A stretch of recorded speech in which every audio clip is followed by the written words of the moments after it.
his was probably around 2006 to 2007.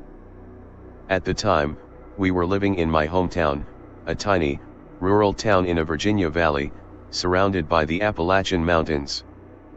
My dad was the youth pastor at our small church, and we were living in the parsonage, which is a house owned by the church which houses one of the pastors. It was in a rural area of the community, surrounded by farms and cornfields. It always creeped me and my 3 siblings out.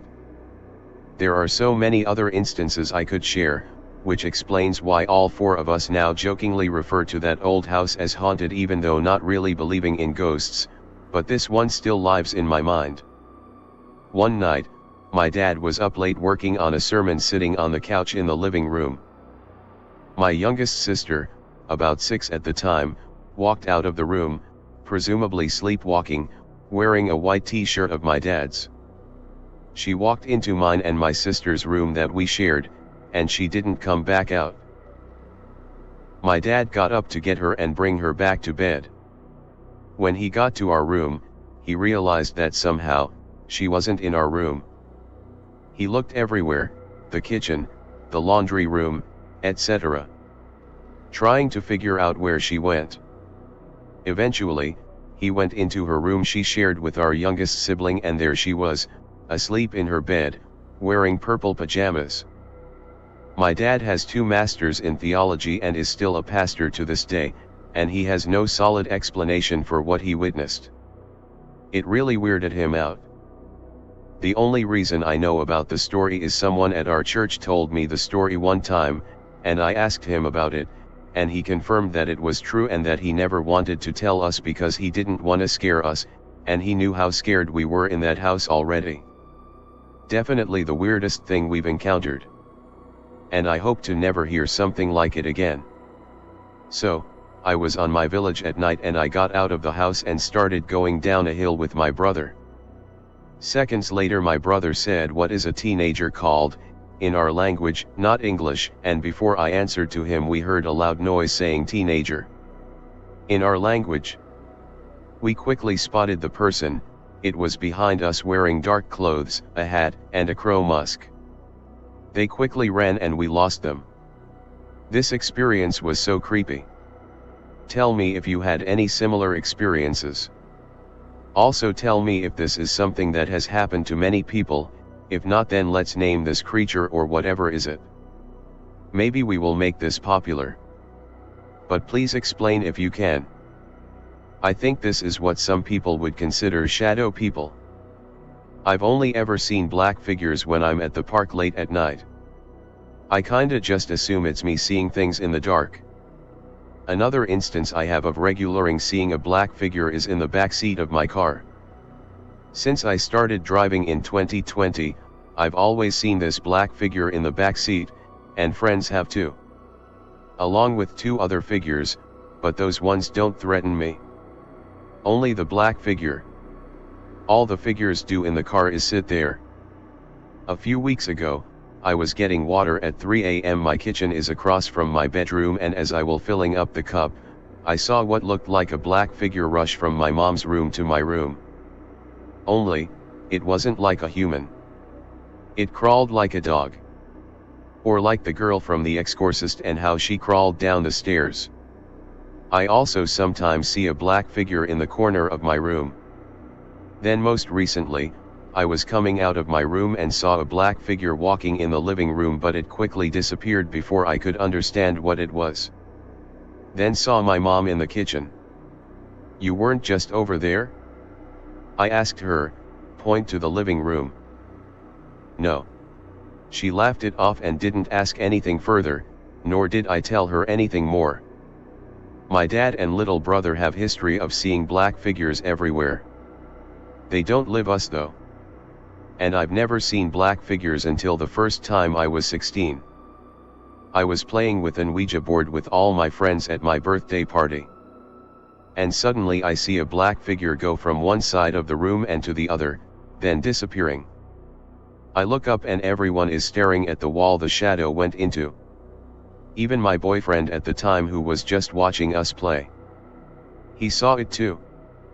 That was in 2018 and I haven't touched an Ouija board since probably 2020. We also haven't lived in that house since 2019. I have other paranormal experiences, but these are the only ones with black figures. So today I asked my son and daughter to take the garbage out. I was in the kitchen cleaning the dishes without a second thought to the chore I just gave them. Soon after my son and daughter left out the house, my son comes running back in asking if I had called him back. I laughed and so no, I just told you to take the garbage out, but he swore that he heard me call for him. I didn't think anything of it then. I got curious before I went to bed and looked back at my Ring doorbell to see if he in fact heard me call for him, which I assure you I did not, and sure enough you can hear what sounds exactly like my voice calling his name. But to me the voice sounded so far off in a distant and the tone was melodic. It was eerie hearing this, and I know I did not call for him. There are people walking along the street and I said, well, maybe it was them who called your name, and he said, I don't know those people. I am still sitting here perplexed as to how my voice was mimicked that well. It has me thinking that maybe I did call his name, but again I know I did not. Evening. Been a couple of weeks. Yeah, you'll get another one out of me. This one, yeah, not my favorite. Not too long ago I elaborated on an experience with something I called the shrouded black entity, which isn't to be confused with the shrouded white entity, which I've mentioned in probably all of my posts at least once. Unfortunately that post was deleted as per my own stupidity. I accidentally deleted the post instead of another one, and I haven't had the energy to retype that one. Just know for reference, the light in an adjoining room kept turning on, then it showed itself through the window in the garden. It manifested for a few seconds longer than the shrouded white entity does, and I threw a hot cup of coffee in self-defense. Which accomplished morning other than a conference table full of coffee. Alright, you should be all caught up. I've highlighted my experiences in this sub quite a few times, and you're more than welcome to have a read of those posts, but no prior knowledge of my experiences is really necessary to understand. So, if you're new to me, welcome. If you're one of my repeat readers, welcome back, and thank you all for your very kind words and messages. I feel like I vaguely know some of you, lol. Now to the part that you're here for. I've worked probably about 3 shifts since my last post with no, or at the very least little, activity. This was probably the one where I felt somewhat threatened. The shrouded black entity left a weird taste in my mouth, and the whisper room scared me to death, not to mention the shrouded white entity has a tendency to pop in to say hi and make me fall down for some reason. But I've never really gotten any feelings of palpable malice from any of them. The shrouded white entity seems to be bored, the whisper room entity seems to be mischievous, or just downright creepy. The man in room 124 wants to be left alone, and the break room ghost wants the TV on. No malice, just creepy. As I've mentioned before, the office suites are probably one of my least favorite places to lock down. Many reasons, but the main one is that it's the furthest point in the hospital from my desk, and it's near the hallway where the shrouded white entity jump scared me on our second encounter. Now I can honestly say, while some of these things have spooked me in the past, and some of them have merely inconvenienced me for a short time, this was the first time that I've ever had an encounter in the hospital where my fight or flight was triggered. First, when I opened the door to go down that corridor, I had a weird feeling. I even stopped once I was inside and just stood there. There's one thing I picked up during my 5 years in the army, it's that when your gut is telling you something is up, it's usually right. However, I have a job to do. First, I had to shut the lights off in the other waiting room, which is the one that I obviously don't work from. This is the same waiting room that the phone calls revolves around, if any of you are familiar with that post. After this was taken care of, the feeling of dread just intensified. Like with every strap that I took, I was getting closer to something that I shouldn't have been. Weird, and I don't know if what I'm saying makes sense, but it's the best way to describe it. On a side note, I've mentioned the church and cemetery next door. This area is one of the closer areas to the property line, which adds a bit more fuel to my theory that there is some crossover between the two properties. Now, the office suites suck for the reason that I have to walk all the way inside of the room to shut 3 light switches off manually. The room is dimly lit as it is, and it only gets darker the more lights I turn off. Duh. The room was cold, and I remember taking the light switch off, and my instincts immediately told me to turn around, which I did. I scanned both cubicles from the side of me, then through the darker spot of the room, coming from the fax machine room. In a dead quiet atmosphere, I hear, "Hey, come here." I decided hell with the remaining lights. My body froze, but I kept moving. Yeah, I know what I said. Doesn't make sense. Imagine being paralyzed and still having muscle movement. For my own morbid curiosity, I kicked the door of the fax machine room open, which was slightly ajar, and of course saw nothing. I got out of the room, and used my key to lock it down. Like that was going to help. As I'm locking it, the lock requires some force. I swear I could hear what sounded like a cackle coming from inside the office suites. Could have been my head playing tricks on me, but let's take a moment to reflect on the fact that I was propositioned to come closer just seconds before. I started making my way down the dark hallway. I'm doing my best not to show any sort of terror that I was actually feeling. As I'm walking, I could hear loud footsteps approaching behind me.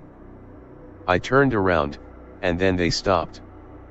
I made my way back forward, and as I'm walking, I could hear the footsteps increasing on me again, not matching my own. I had the brilliant idea to shine my flashlight down the hallways towards the office suites.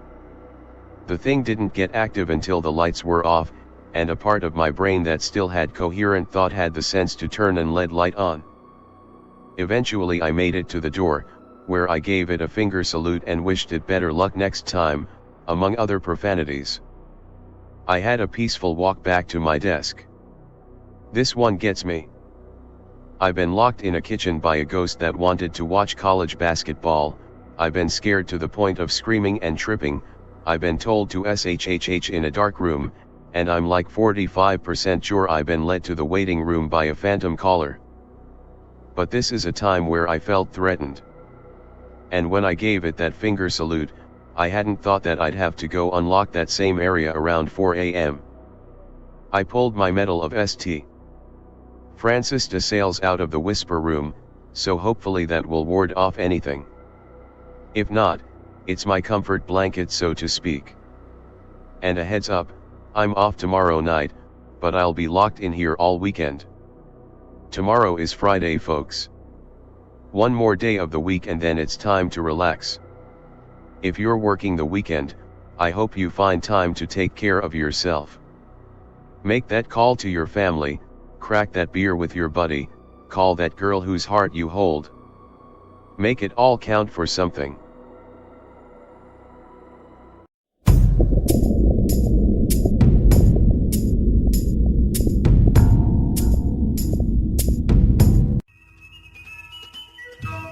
Like, share, subscribe and be sure to check the notification bell. Follow the Atomic Shaman on Twitter at Motel and RV Park. Listen to Paranormal Green Text Stories on Atomic Shaman TTS on YouTube. Catch the live streams of Atomic Shaman Sweat Lodge only on Rumble.